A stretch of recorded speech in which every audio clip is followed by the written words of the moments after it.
বলেন, মাদ্রাসায় বলেন, হাজি বলেন, আলেম ওলামা বলেন, সর্বক্ষেত্রে দেখবেন।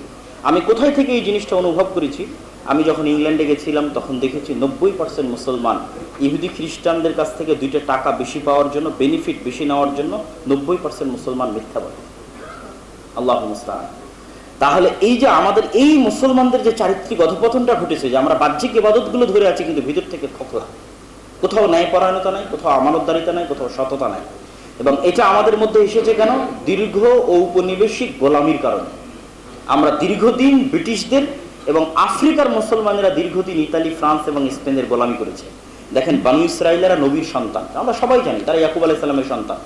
তাহলে ইয়াকুব আলাইহিস সালামের সন্তান হওয়ার পরও আল্লাহ তাদের জন্য 12 সন্তানের জন্য 12টা রাস্তা তৈরি করে দেওয়ার পরও, 12টা ঝর্ণা তৈরি করে দেওয়ার পরও তারা কেমনে বলে যে আল্লাহকে না দেখলে ঈমান আনয়ন করবো না? মুসা, তুমি আর তোমার আল্লাহ গিয়ে যুদ্ধ করো। তারা কেমনে বাছুর পূজা করে?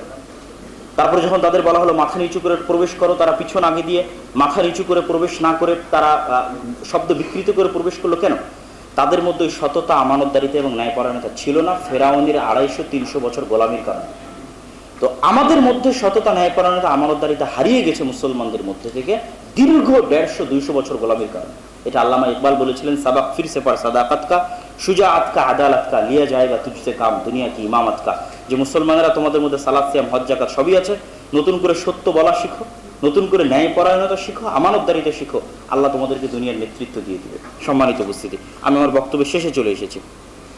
2টা জিনিসে আমাদের গুরুত্ব দিতে হবে। যারা আজকে এখানে উপস্থিত হয়েছেন, যারা এটা নিয়ে ভবিষ্যতে লবিং করবেন, আল্লাহ তাদের হাতকে মজবুত করুক।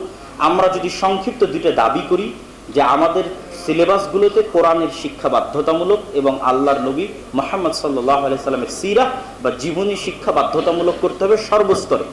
একদম ছোট্ট 2টা ন্যূনতম দাবি, যে কোরআন শিক্ষা বাধ্যতামূলক করতে হবে, রাসূল সাল্লাল্লাহু আলাইহি ওয়াসাল্লামের জীবনী শিক্ষা বাধ্যতামূলক করতে হবে সর্বস্তরে, প্রাথমিক থেকে অনার্স মাস্টার্স পর্যন্ত সকল স্তরে। এটা গেল একটা সংক্ষিপ্ত দাবি, যেটা নিয়ে আমরা কাজ করতে পারি। পাশাপাশি আমরা তো তাদের বিরোধিতা করে সামনে এগিয়ে যাবই, কিন্তু ওই যে বললাম দীর্ঘমেয়াদী পরিকল্পনা, যদি সাকসেসফুল না হতে পারি, আমরা আশা করছি, আমরা আল্লাহর কাছে চাই যে আমরা সফল হব, কিন্তু আমি বলছি ফিলিস্তিন একদিনে হয়নি, স্পেনও একদিনে হয়নি, আমরা সফল নাও হতে পারি। এই জন্য আমাদেরকে অগ্রিম, আমাদের আদি সালাফ এবং সালেহ যখন ব্রিটিশরা এই দেশে আসছিল তখন মসজিদ ভিত্তিক দিন শিক্ষাকে মজবুত করেছিলেন। কেননা তারা দেখেছিলেন শিক্ষা ব্যবস্থা তাদের হাত থেকে ব্রিটিশরা নিয়ে চলে গেছে এবং এখনো শিক্ষা ব্যবস্থা তাদেরই প্রভাবান্বিত অবস্থায় আছে। তাহলে যদি আমরা সাকসেসফুলি এটাকে না করতে পারি, তাহলে তার পূর্ব পরিকল্পনা হিসেবে, দীর্ঘমেয়াদী পরিকল্পনা হিসেবে আমাদেরকে মসজিদ ভিত্তিক দিন শিক্ষার প্রতি মনোযোগ দিতে হবে। আপনি যেই ঘরানার, যেই দলের, যেই পন্থার যেই হন না কেন, মসজিদের ইমাম হন, যেখানেই থাকেন না কেন, শতভাগ মুসলমানের সন্তান, শতভাগ যতজন স্কুলে যায় প্রত্যেক মুসলমানের সন্তান যেন মসজিদে দিন শিখে মৌলিক দিনের জ্ঞান অর্জন করে তারপরে যেন স্কুলে যায়, এটা আমাদের নিশ্চিত করতে হবে। এটা আমাদের দায়িত্ব। নাহলে কিয়ামতের মাঠে আমাদের জবাবদিহি হতে হবে, ভবিষ্যৎ প্রজন্মের কাছে আমাদের জবাবদিহি হতে হবে।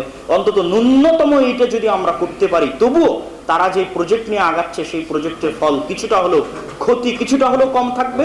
এই জন্য আমার সর্বশেষ 2টা কথার একটা জরুরি কথা বা 3টা কথা যদি আমি বলি, যে আমাদের দীর্ঘমেয়াদী পরিকল্পনা থাকতে হবে, লবিং থাকতে হবে, আমাদের মধ্যে ন্যায়পরায়ণতা, সততা, আমানতদারিতা থাকতে হবে। আর আগে থেকেই, এখন থেকেই আপনার আত্মীয় স্বজনের বাড়ি হোক, পাড়া প্রতিবেশী হোক, মক্তব আছে কিনা মসজিদে কোরআন শিক্ষার পাশাপাশি দিন শিক্ষার ব্যবস্থা আছে কিনা, এইটা নিয়ে জান প্রাণ দিয়ে যুদ্ধের মতো, শয়তানের বিরুদ্ধে যুদ্ধের মতো এটা নিয়ে লেগে যান। আর পাশাপাশি আমরা যে ফ্রন্ট লাইনে তাদের প্রতিরোধ করতেছি সেটাও চলতে থাকুক, কিন্তু আগে থেকেই দীর্ঘমেয়াদী একটা পরিকল্পনার অংশ হিসেবে আমাদের মসজিদগুলো এবং পরবর্তী প্রজন্মের হেফাজত থাকুক। আল্লাহ সুবহানাহু ওয়া তাআলা আমাদেরকে কবুল করুন, আল্লাহুম্মা আমিন। যারা আজকের উদ্যোগ নিয়েছে আমি তাদেরকে সাধুবাদ জানাই এবং আমি নিজে এখানে উপস্থিত হতে পেরে আল্লাহ সুবহানাহু ওয়া তাআলার শুকরিয়া আদায় করছি। এবং ভবিষ্যতে এই ধরনের যে কোনো আয়োজনে আল্লাহ সুবহানাহু ওয়া তাআলা যেন আমাদেরকে পারস্পরিক আন্তরিকতা এবং সহযোগিতার ভিত্তিতে উপস্থিত হওয়ার তৌফিক দান করেন, আল্লাহুম্মা আমিন।